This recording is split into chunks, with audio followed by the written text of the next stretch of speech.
do I get into the back room? Hey, how do I get into the back room? I need to get into the back room.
Joey? Joey?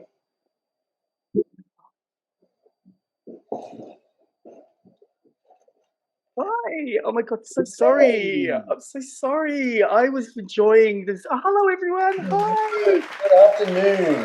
Welcome to the back room. Look at me. I'm at a zen freaking resort of. I can't even talk. I'm so relaxed. I'm in my lounge room again. Yeah, but you've been doing your zen, skincare stuff. We all saw what you were doing. You're such a skincare. You've got it down packed, haven't you? I'm lucky. Yeah. Due to popular people would think I would be high maintenance, but I'm actually not. The less maintenance, the better for me. I don't have time. But I think also you must have a good background or DNA because, on today's show, we're going to be introducing our new skincare or beauty expert, Martin. Yes. I'm really bad with your surname, so you'll see it when the segment comes on. But, I think it's good that men are becoming more open about skincare, don't you? Well, it's your landing pad for the rest of your well, not landing pad. It's your welcoming pad. Yeah, I know, but a lot of guys haven't actually, even to this day, there are guys that do not moisturize. But we'll get into that later. On today's show, we've also got Markus, our life coach. We've also got Jodi talking about gut health. Oh my God, can I tell you now, when I watched this clip, I learned so much. So thank you, Jodi, Clarke. I didn't know that your gut controls all that stuff. Everything. Everything. It's the base, the foundation of everything. Yeah. And we've also got Steve, who's going to be talking about men's sexual health. And today's show, it's going to be pretty exciting, pretty celebrity, pretty famous, because you're famous, aren't you? When will I be famous? What's that? Hey guys, we're introducing our gorgeous man Martin, and we're discussing the Secret Man's beauty business, and we're talking about wrinkle injectables, sponsored by the Aussie Man.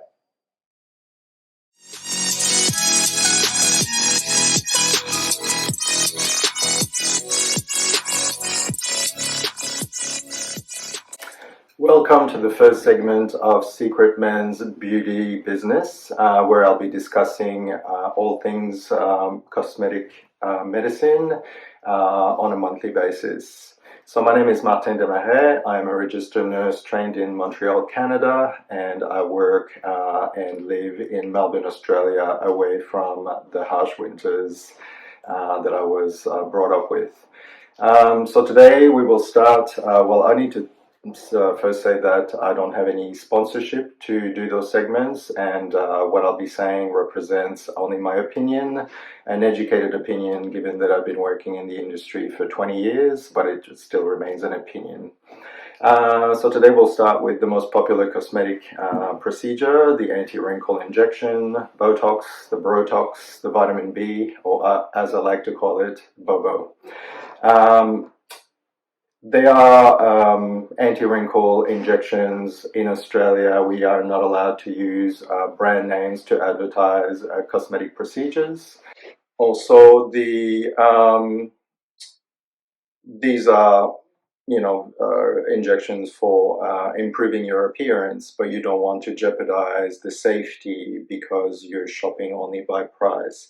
So the same dose injected by someone experienced means that you will consistently get a similar effect with less side effects, less likelihood of bruising, less incidence of getting a droopy eyelid or getting a wonky eyebrow. So it's important to look for the experience of someone. The same dose can give you different results as well. So someone's right positioning of the medication can mean that the 10 units will go further than someone else's 15 units that misses the muscle. So very important to get a consultation. How do you assess someone during consultation? Go with your gut's feeling, because if during the consultation you feel pressured in any way, not a good sign. If you feel that there's hesitation in the answers to your questions, again, not someone who's been operating for too many years. The answers should be decisive, clear, and also in terms that you're able to understand. The consultation should be informative. It shouldn't be a sales pitch. It should be about educating you about the pros and cons, the side effects, and to adjust your expectations according to what's realistic given your personal circumstances. And also, I mean, maybe I'll get some flack for going that far, but look at the physical appearance of the person who's injecting you. See whether their idea of aesthetic, of beauty, matches yours. If you want to have a glamorous look, and the person who's going to inject you is rather plain or is not particularly working in an environment that says glamour, maybe it's not the right fit. If you want to look natural and you don't want anyone to detect that you've had cosmetic injections, yet the person who's about to inject you looks really overdone, maybe again their idea of beauty doesn't align with yours. Important to take into consideration. Again, my personal opinion. So this is it for today. We'll be continuing next month, a different topic. Don't know yet what it's about. It'll be a surprise for me and for you. Talk to you soon.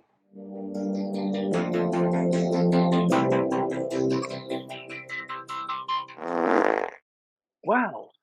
I always find it interesting thinking of people putting needles in their face. You know what I mean? Like, it took me ages to go into an acupuncturist because I was scared of that. So I can't imagine people putting fillers and all that in their face. What do you find the correlation that because you're sticking something in your face? Well, I think I've got a phobia with what they're putting in, right? I think because I've seen so many bad movies or things where they've put things in there and it haven't been high quality medical things and there's been problems. Oh, you're talking about like botched. Oh, of course. Of course I watch botched. Sorry? Of course I'm talking about botched. Like when the people say more, I want more, and they've got like the biggest of everything already. What I love about those guys, they're actually, obviously they have a genuine passion, care about wanting people to look their best, and they're real, and they're going, oh, no, you can't do any more, and they actually listen to them, which is great. Yeah. Well, also they probably get in trouble because I mean some of the things are out of control. Like, so have you done anything? Have you injected this? This natural looking thing? Well, now that you're saying that, no. Come close again. Come close. No, I can't. No, no. No, I can actually tell now that you have done, because there's no lines actually. There's no wrinkles. I'm going to tell you. Yes, of course I have, and I'll tell you the reason how it started for me and why. Before I had glasses, I used to squint a lot as a kid. Squint, as you can tell, I'm squinting right now. Squint. Really deep lines in my forehead. So squinting causes lines. Squinting, oh, of course, because if you're doing constant repetitive movements on your face, it's going to cause lines. Of course it is. Yeah. So I just started getting stuff done 25 years ago, just to get that kind of under control, and then really 25 years ago it was out. They were doing injectables then. Yeah, of course. Yeah. Wow, you're advanced. See, like the scariest thing I've ever done is I do acid peels, and I do vitamin C. Like I use vitamin C oil every day, and I think it's worked. Like I don't have any wrinkles really, but I don't consider that to do anything to do with skincare. It's got to do with my family, because my family have got really good skin. I'm lucky too. People, Yeah, and I'm lucky that I don't have. Oil. I mean, I'm in the middle of the range skin. I don't have dry. I don't have really oily. I'm actually, and it is. And you're right. There is a lot of DNA. But also, don't you think it's got to do with moisturizing? Like, the amount of people that go out in the sun, right, and they don't put sunscreen on their face, and then they wonder why they get aged. And like I don't go. I've sort of, since I've been unwell, there's a medication that I take that is susceptible to sunlight. So I have to have a test for skin cancer every 6 months. So I did, then because of that, I choose not to go in the sun, and I think it's just really helped to keep everything firm, because the sun is really damaging. What about, like, do you think that the way that we are now using Instagram and all that, people are getting obsessed with the way they look? Like, is there a mental health element to looking a particular way? Yes. What's that? What's the look that everyone's after? Magnum? Everyone wants to look the same. Everyone wants to look the same. Oh my God, you are so, like, of course I'm attracted to men on Instagram, but they all have the same face, don't they? And that's why if you're going to see somebody that's going to do, if you wanna go English is do you wanna? Oh my God, the real bogan's coming out. And this is about. This is the road. It's like, you want to look like everybody else, or you just want to enhance what you already have. There's only one Joey. There's only one Aaron. There's only one viewer. So why don't you just enhance what you've got? Yeah. Well, why do people? Because you're right. Like, I've noticed that when someone does a lot, especially women, they start to develop that sort of look. It looks. You know what it reminds me of? It reminds me of the puppets from Dark Crystal. The dark puppets. Right, but I think also what Martin brought up in that clip, which was really true, is that you need to look at the person that's doing it on you, what they look like. If they look really full on, then you have to run away.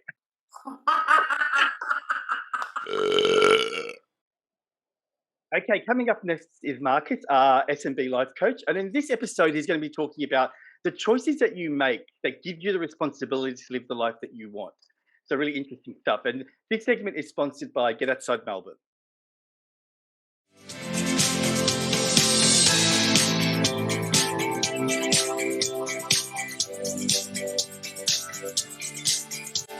Hey Joe and Aaron, it's nice to be back here for the Secret Man's Business and the back room. Today I want you to think about this question. Are you willing to take the power and the responsibility for everything you've created in your life? Your happiness, your success, your relationships, your wealth. My name is Markus and I'm the Secret Man's Business Life Coach, and I'm really excited to be here to help you create a better future. So what is your answer to that question? I hope you said yes. Well, what if I would change that question a little bit? Would you be willing to take the opportunity to have the power to create everything in your life that you want, even if you had to take responsibility for all your sadness, your loneliness, or anything else negative that's happening in your life? I think a lot of people will be really nervous about saying yes to that question, but I'm going to explain to you today why you should still want to do that. First of all, taking responsibility is not the same as taking the blame for something. Let me illustrate this with an example. A few years ago, I was made redundant. The company sent everybody out of the door without pay. One of my friends said to me, well, you created this. This is your responsibility. I wasn't really ready to hear it and I didn't agree. But I have to see a different viewpoint of that. So I did not choose for this company to go bankrupt. I did not cause this company to have no money in the bank account so they could pay people. So in that way, I don't believe it is my responsibility. But I was working there. I didn't read the signs. I didn't jump ship when I heard the rumors that something like this might happen in the next 6 to 12 months. Also, how I responded to that situation is my responsibility.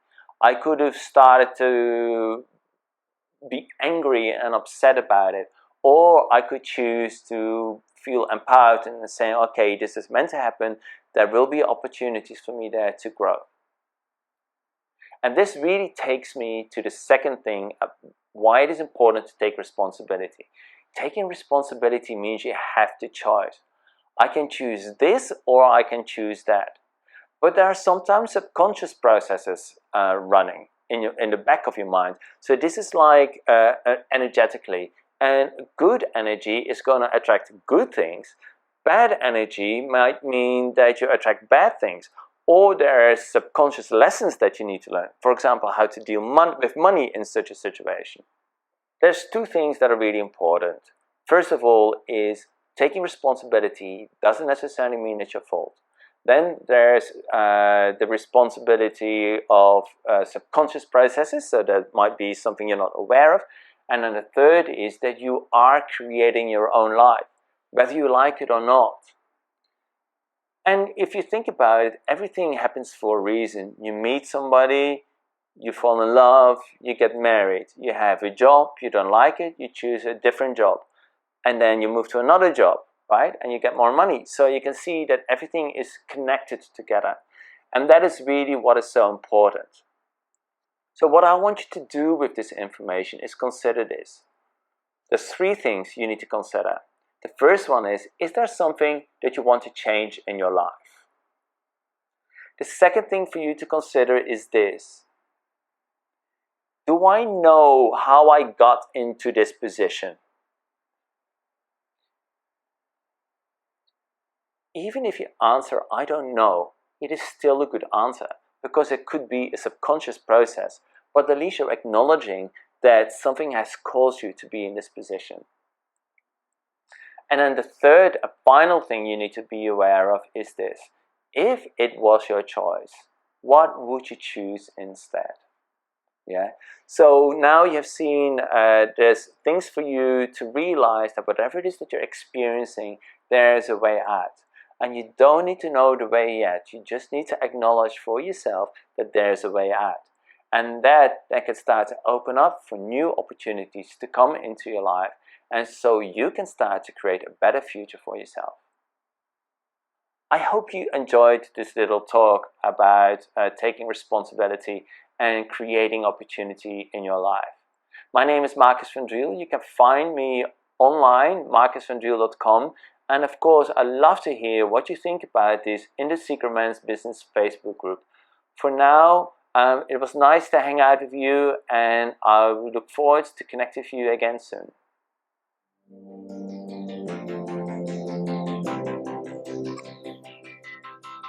Do it! Just do it! Again, it's interesting when we start thinking about choices, isn't it? Do you think that we have choices, or do you think that things are predetermined? Choices. How? The choices. There's so many choices that we have. So you don't think social, economic, family background, where you live, how much money you earn, is got anything to do with the choices that you make? You are presented with those choices to start with. Uh-huh. Then it all depends on how and what you do with those choices. Do you believe that everyone is equal in regards to the opportunities that we all have?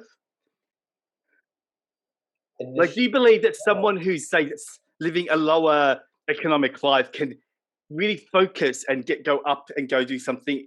Or do you think that we avoid certain things because we don't believe that we can do it? See, that all depends on how you've been brought up as a child and what you believe and how good or bad or how worthy you are, if you're worthy or not. Because if you have those negative talks, if you think it's hard, you're going to just make it hard, aren't you? Of course. How were you brought up? Did you think that you could do anything, or did your parents make you feel doubtful sometimes? We love our parents, don't forget, but they're from a different generation. Oh, totally different generation. I can't just solely blame my parents for that. No, we can't. We can't. But they're our main influence. Like, because I'm the oldest child, I'm so different to my. Like, I don't understand why I'm different. Like, I'm really, really driven, right? Well, my other siblings, I don't think they've even left the suburb, right, all their life. So the thing is that I think because I was the only child and my parents didn't know what to do, they must have did some special things. And then once they realised the intensity of having children, the other kids just got the shortcut version. So I got the opportunity to be really adventurous. So I remember running away at 8 or 9 years old and going to the city by myself, right? And that was a choice I made. And so that set me up to never be fearful of doing things. Aaron? Aaron?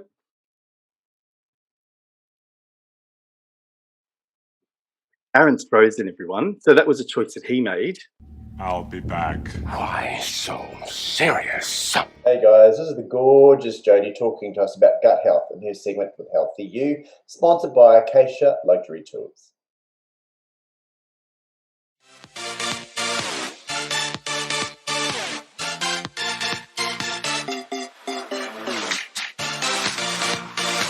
Aaron and Joe, welcome to the Healthy You segment, the secret men's business, the back room. Hi, my name is Jodi. I'm a clinical hypnotherapist, health coach, and weight loss specialist. And in this session, we're going to talk about gut health. Usually when we want to lose weight or become healthier, we look at our diet and our exercise. It is the first place we go, when really the first place we should look at is our gut. The gut, the gastrointestinal tract, is a tract from the mouth to the anus, which includes all the organs and digestive systems in humans and animals. Food is taken through the mouth and is digested to extract nutrients and absorb energy, and the waste is expelled as feces. So why does the gut matter? A healthier gut leads to a healthier immune system, better health, better brain health, effective digestion, and better sleep. It also contributes to better mental health, improved mood, and better memory. So what affects the gut? Medications, antibiotics, chemicals, pesticides, herbicides, cleaning products, agriculture chemicals, and other things like pathogens, toxins, stress, drugs, food particles, antibacterial hygiene products. So what are the signs of an unhealthy gut? Food allergies or sensitivities, digestive problems, diabetes, poor memory and concentration, skin problems, anxiety, mood swings, depression, autoimmune disease, frequently sick, cold, flus and infections. Also, another thing to consider is leaky gut. So what is leaky gut? Leaky gut is also known as intestinal permeability. It is a condition where the lining of your small intestine becomes damaged, causing undigested food particles, toxic waste products, and bacteria to leak through the intestines and flood into the bloodstream. 5 fascinating things about your gut that you may not know. The lining of your gut is part of your immune system. The gut is connected to your nervous system. The digestive system produces more neurotransmitters than the brain. The gut is a second brain that is less likely to be swayed by the left brain. There are approximately 100 trillion microbes living in your gut. And I'm going to share with you 10 daily habits for a healthy gut. Just like your intestines, it's the small things that count. Little changes add up. With these small habits, you can make a big change to your healthy gut. Fiber. Let's not beat around the bush here. You poo for a reason. Whilst it's not the most pleasant thing in the world, it's your body's main method of eliminating toxins. Fiber is what allows for healthy, regular bowel movements. Some of the best sources of fiber are fresh fruit, veggies, legumes, nuts, and quinoa. Fermented food is your friend. Eating fermented food regularly helps keep your cultured bacterial levels high, allowing your digestive tract to perform at its peak. If you can eat dairy, organic yogurt, it's an excellent start. You can also try sauerkraut, kefir, tempeh, kimchi, or miso. Antibiotics if needed. We aren't trying to dispute the power of antibiotics here. They save lives. However, They are currently overprescribed for ailments that can be treated in other ways. Yes, they kill off bad bacteria, but as mentioned earlier, they take out the good bacteria in the process. Simply be mindful and have that discussion with your doctor. Eat calm and be calm. Stress affects our bodies in countless ways. It causes the brain to activate fight or flight, and less essential systems are put on pause, including digestion. Avoid stress eating if you can to allow your body to digest food properly. Cold potatoes. Despite the Wiggles' catchy tune, cold cooked potatoes is one of your gut's best friends. They contain resistant starch, a substance that would otherwise pass through your digestive tract if it wasn't for our microflora. They feast on resistant starch, getting the fuel they need to keep working on our behalf. Other sources include just right bananas, rice and legumes. Water. We need water. Plain and simple. It plays a part in most healthy functions of our body. When it comes to digestion, imagine your tract is like a river that moves everything through the body. Without enough water, this river will slow to a stop and you won't remove toxins and waste as you should. To keep the river flowing freely, you need to stay hydrated. Detox your home. We need a healthy dose of germs in order to build a healthy colony of bugs in our digestive tract. Start switching over your cleaning products as they run out to something more natural like vinegar and bicarb soda. Eat slowly and steadily. Eating isn't a race, so slow down. Chewing tells your body to get ready to digest food. This is why you may feel hungry when you're chewing gum. Eating slowly allows you to enjoy your food and gives your body time to work through the process smoothly. Plus, it also gives your body time to register that it is full. Going old school organic. We need healthy exposure to germs and bacteria to keep our immune system strong. Organic foods are absent of pesticides used to treat produce, meaning they can carry those not scary germs and bacteria that you need. As mentioned earlier, there are many factors in our modern world that affect our microbiomic balance. Taking a probiotic course periodically can help to increase microflora and help with the digestive issues and inflammation. Take a digestive break. Your gut does a lot of work and, like you, needs a break every now and then. Spacing out the meals and not snacking as much gives your digestive system a chance to rest and heal. So take care of your gut so it can take care of you. Now, do your friends and family a favor. There is somebody out there that needs to hear this information. So go ahead and click share. You don't have to say anything, just click share. There'll be somebody out there that needs to hear this information. You may just be helping somebody that you love and care about. Back to you, Aaron and Joe.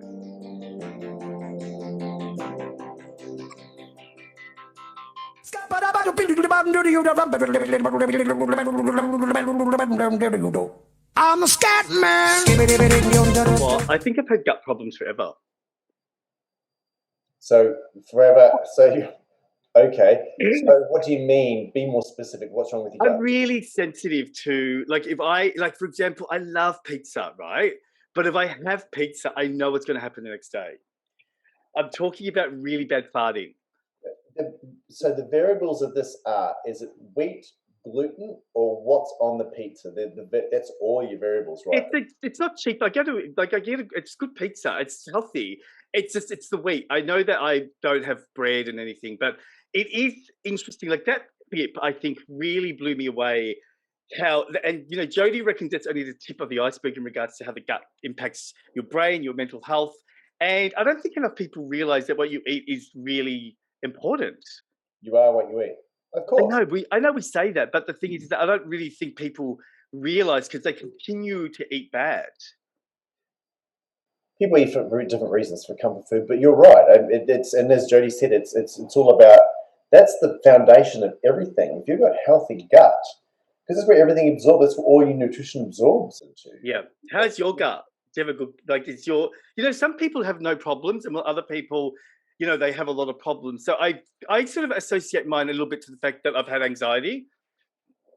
So there's a little bit of churning down there. So I've had that, so what about you? Like, how does your gut work? The only time that I don't eat is when I'm stressed. And You don't eat. I don't eat, but now that I know this, and I've known it for a long time now, is that okay? Because what it does, it turns and it churns, and that sort of kind of, then I don't eat, and then it kind of eats itself, and then it creates more drama. So what I've got to do is I don't care. I've got to put something in my stomach regardless of what is stress, anxiety. So yours is about not the food is what it helps you. Well, when I eat, that's when I don't eat, it's really good. But when I eat and it's something that's not right, like and again, I'm so sorry, listeners, but I need to say this. But like when I have something that's not good, I swear to God, my farts smell like a dead cat. And I'm thinking, where is that coming from? Like, what's going on in there? And it's because what you said. It's when I eat bad. When I skip a corner and I eat bad when I'm really, really raw and healthy and clean live food eating. And then all of a sudden I'll say, oh, I want a biscuit, right? And because my stomach doesn't understand what a biscuit is, it freaks out and has a major, major breakdown. Just a biscuit. A biscuit. I had an ice cream the other day, like a choc wedge. And I swear to God, it was like, I would have had to have called the toxics department to come and shut the area down. So you want... Is it so you have a wheat intolerance, you have a lactose intolerance? I just think I have it's a grumpy tummy, that's all. It's just very sensitive and grumpy. And so, but I've never really correlated that to my mental health. Have you? Like when I've had a grumpy stomach, I've never really thought, oh my God, I'm anxious or depressed. But I think if you had it all the time, if you had IBS and I remember speaking to a few clients once who said that they can never, ever go out, like ever, unless they have a clear map of where the toilets are. Wow. Because they just don't know when it's going to hit. And so they can't go somewhere where there's no toilets because it means that they will be in trouble. And so the anxiety, and now toilets are very rare, aren't they? You don't really see them as often as you would have. I didn't have IBS, but as growing up as a kid, I had really bad stomach problems. Looking back, I grew up on a dairy farm, and you ate a lot of dairy? Up until about 9 years ago, when I discovered the blood group diet. That's another story. But growing up on a farm, and here I was drinking milk, straight from the cow, and then I had red meat and things like that, and I actually had to go in. And my mum would take me in because I was going blue because I was constipated and nothing was working, and it was just I had kind of constant stuff all the way through. So, did you enjoy the milk and all that? Because I mean, I can't imagine how beautiful that must taste. The problem was we see that you can. I think you're having a lot of pure food in there, and the stomach didn't know how to process it. This is another story too. We can talk about it. Aren't we the only mammals that drink another mammal's milk? I drink soy. I drink almond. I drink soy too now as well. But we're the only people that the animal kingdom. We're the only people that do it. Yeah, we're not really designed for it, and of course, I know handle it, and some people can't. So I have a lactose. Do you ever wonder about? I mean, and this might sound controversial, but it's not, guys. But like sometimes I think, how does an overweight person just continually? If we're talking about ourselves having this problem, and if someone's continually eating junk food, for example. Do you think that they would have all these symptoms as well, or do you think their body just gets used to the junk food? I'm not an I can't really comment, but it's interesting. It's how do you? Well, because it's the preservatives, isn't it? McDonald's it can't be good for you if you're having it every day. No, I doubt it. There'd be some. I don't know if there's the nutrition and value in that. Should we do a McDonald's challenge? But I think some people are more susceptible. All our DNA and all our bodies are different. So I totally agree. Yeah, because I'm thinking in my head right now, like I can't drink white wine. Why's that? Because as soon as I drink white wine, I don't know if it's what's in it. I just get major heartburn. Red wine's fine, rosé's fine, but white wine, I literally cannot. If I had to have a glass of white wine, I wouldn't sleep for I wouldn't sleep because it would be burning. It just is burning reflux. So I think it's got to do with something in it, like some sort of preservative or something that causes my stomach to react. How cheap's the wine? No, it's like it doesn't matter. It's like champagne. Champagne. I've learned that I could drink champagne now, but I can only drink expensive champagne. But with the wine, it doesn't matter how much it costs because, it must be something in there that just doesn't agree with me. But I want to talk to you offline about this blood thing because I think that's what I got to do that then. Deal. Yeah, deal. Do you fart? You're my heart, you're my soul. I keep it shining everywhere I go.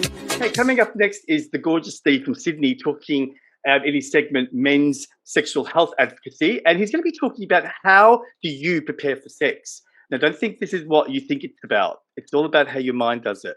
Enjoy. And this segment is brought to you by InSynergy Property Investment Group.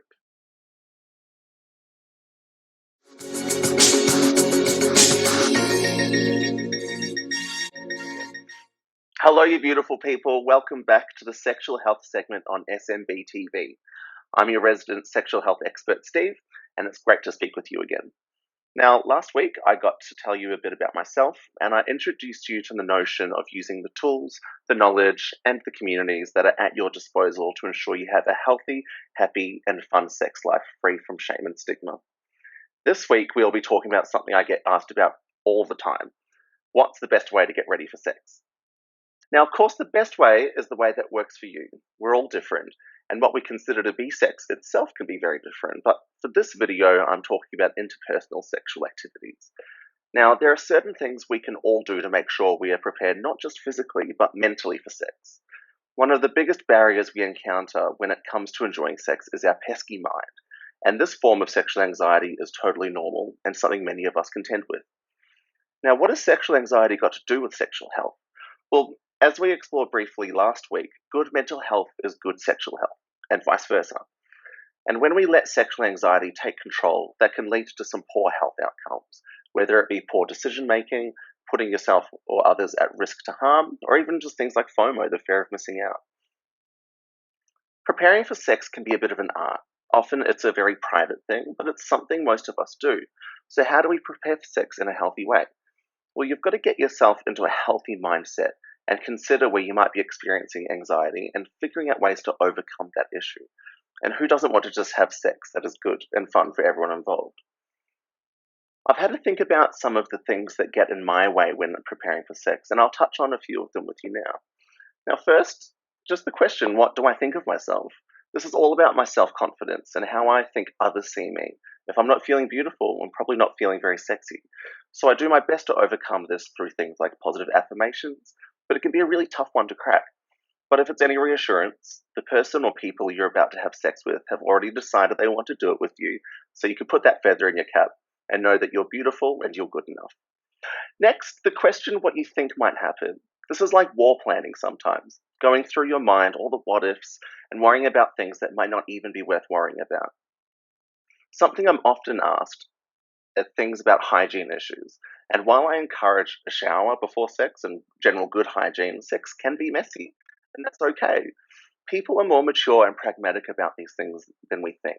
If something goes wrong during sex, you just deal with it. It's not the end of the world, and always remember that communication between you and your partner or partners is key. And that brings me to my next point, what you and your partners can do to prepare together. Communication is healthy and communication is sexy. Not just foreplay, I mean actually talking openly about what you want and what your partners want. Making sure there's an understanding that there's an open dialogue, so that if something does go wrong, you can confidently talk about that. So, setting the scene with an emphasis on communication means you can relax, because if something does come up, you know you can talk about it. And finally, consider what you think about the scenario you're going into. Do you feel comfortable? Has your partner communicated with you?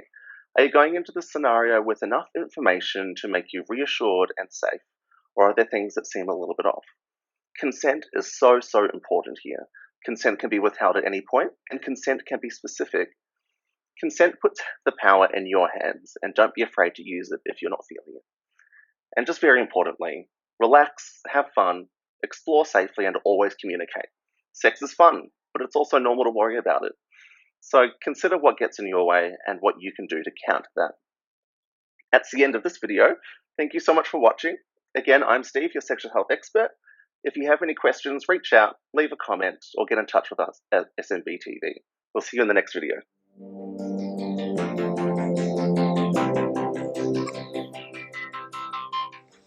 Secret Men's Business. You know what? Can I just say, I think that I think I need to go see Steve and get some tips on how to not be in my head when you know how sometimes people are just really comfortable and they're just, I always think, how do they do that? And then I think of myself and I go, I analyze everything. So I get into my head, and that's not a really good thing to do when you're trying to prepare for, intimacy and to be sexual. What's going through your head and what part? Are you It's all about, it's all about not being good enough. It's about not performing. And, I got to a point like before I got sick that I was, in my 40s and I was over it. And then it sort of all came back because my body went into a disability mode, right? So, what you think you had was gone because my body wasn't like that anymore. And I remember going to see a sexual disability coach and, helping, I didn't know there was a whole world for sex in a wheelchair. Did you know that? There's things. No, yeah, your wheelchair gets attached whenever you talk about it, of course there is, but I don't think of that. No, okay. Yeah, so that really helps for me to get out of my head and understand that there's a whole tribe of people that are doing something that you don't know about. But do you think that everyone goes into their head, or do you think there is a truth around people that are just on all the time? Because, I don't know. Sometimes I think, oh my God, look at Aaron. He's really confident, but I don't know what you're really thinking.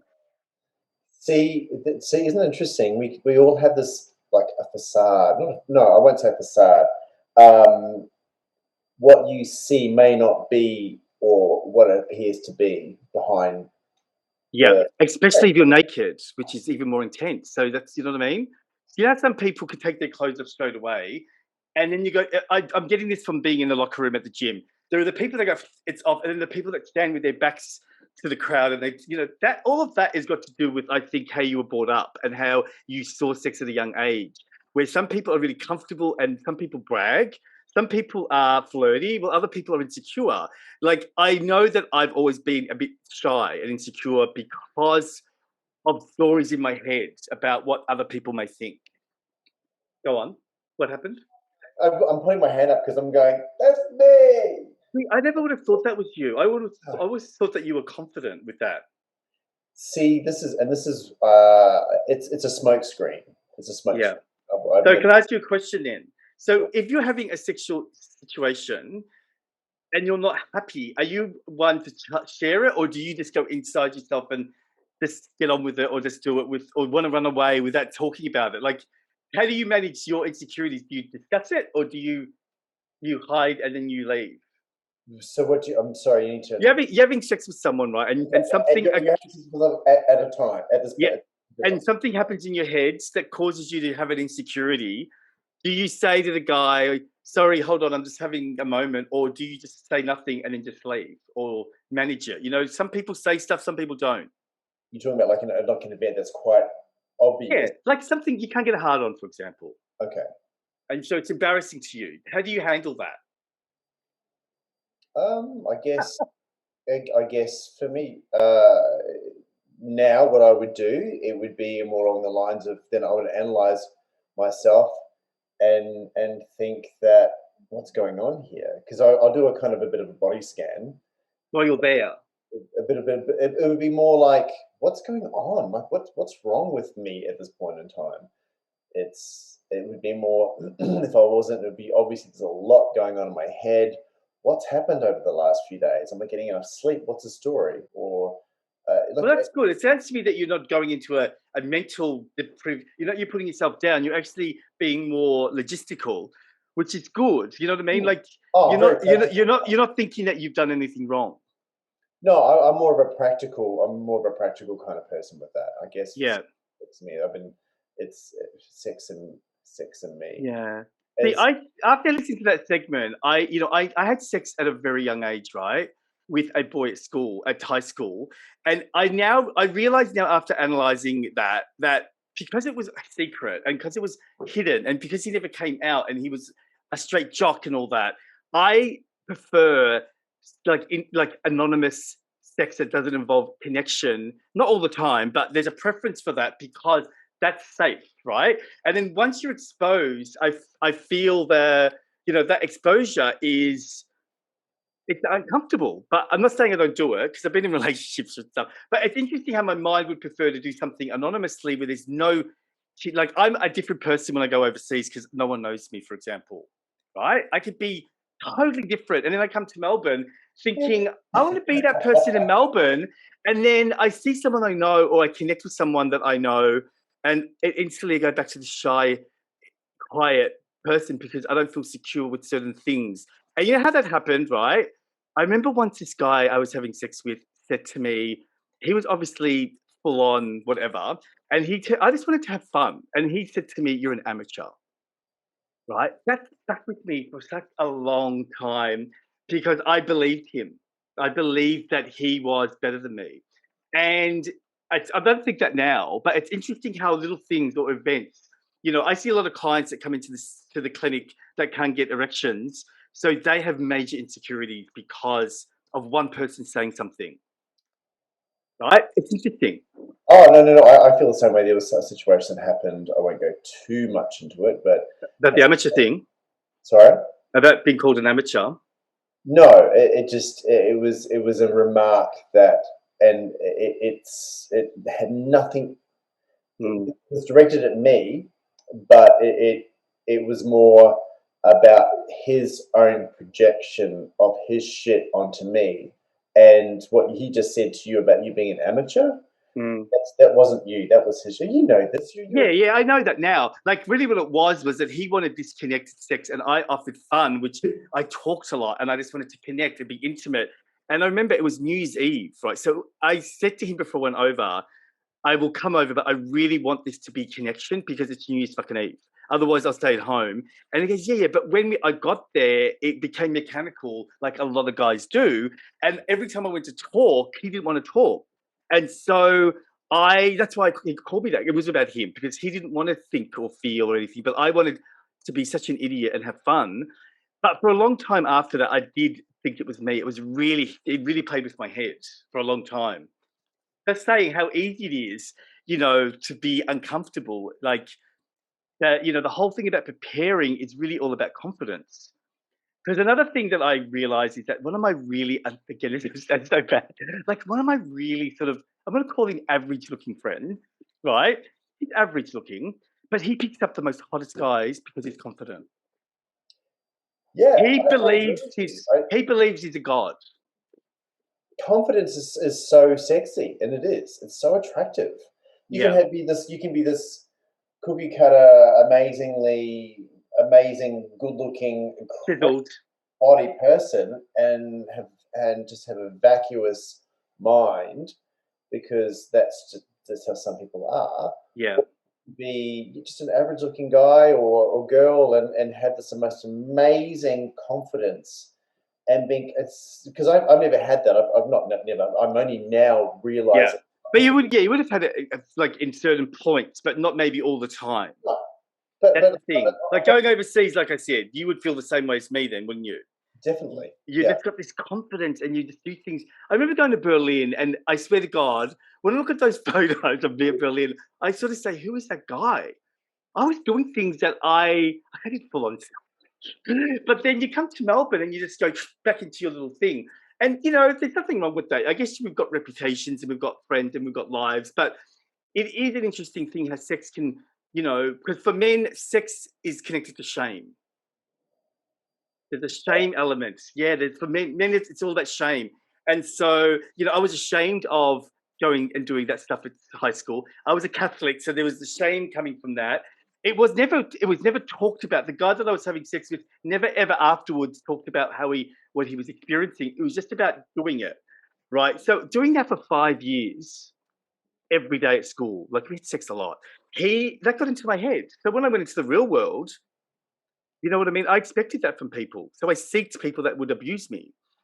So it's interesting until you unpack it all and realize that that was just a school thing, and he was probably coming, he didn't want to be gay and he was ashamed of himself. I though took on that feeling because again, when you're doing something like sex and then he doesn't talk, it is pretty, and you're young, it's head stuffy. You know what I mean? Head stuffy. But I think what's great, I mean, obviously there's two sides of the story. We talk about porn and how porn has this unrealistic view of what it is and how it will be, and then that's all they know. That's all they consider. So therefore, it must be. It's easy. The easiness of it. But the experimentation, I think, is great. Alors on danse. Alors on danse. I think we covered quite a lot today. I think we had a good, we gas bagged the crap out of that, didn't we? I enjoyed gas bagging today to you. I think that, you know, when we have more segments, we can't talk as much. I think that talking and sharing what we experience, we learn a lot about each other. We also, I like learning from other people, and that helps us to learn, you know, that help the audience to learn that they're maybe okay because we've gone through it. Or sometimes people don't talk about like the sex thing or the gut thing. You know, again, I always had this belief that women don't ever fart, right? Because I don't think I've ever heard one. So it's all these things that we sometimes believe. So you had fun? You had fun today? I had a great time. Thank you so much. Now, are you gonna join the Secret Men's Business Karaoke Challenge? Are you going to give in your 30 seconds of singing? I think we should do it on this show. You and I. Am I going to do it? Not a real one, but the one that you guys are doing it on the Secret Men's Business, like, you know. No, that's just promo. You're going to really sing, and there's going to be a prize, and it hasn't been announced yet, guys, but there's 3 really nice, amazing judges that are going to judge the best singer, and we're trying to raise money for Suicide Prevention and Mental Health Australia. Joey, you know that when we first met, you know that I had a bad karaoke experience. Oh, come on, babe. We're going to do it here together. We'll do a duet. Okay? We'll be fine. Oh, my God. See what I have to live with, everyone. Till next time, everyone. This is Joey. Done. See you next time. Bye. You've got to stop being so scared, you. You're always doing it.